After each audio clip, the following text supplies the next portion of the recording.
দেখুন, মেয়েকে আমাদের পছন্দ হয়েছে। তাহলে দেনা পাওনাটা?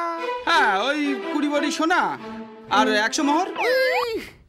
আমি গরিব চাচি, এত অর্থ কোথা থেকে পাবো সমাজপতি মশাই? মেয়ে পছন্দ হয়েছে বলে তো আমরা কম করে বললাম, না হলে আমাদের ছেলের সাথে বিয়ে দেওয়ার জন্য কত মেয়ের বাবা মোহরের থলি হাতে দুবেলা আমাদের বাড়ি যাতায়াত করে। হ্যাঁ, এখন ভেবে দেখুন আপনি কি করবেন।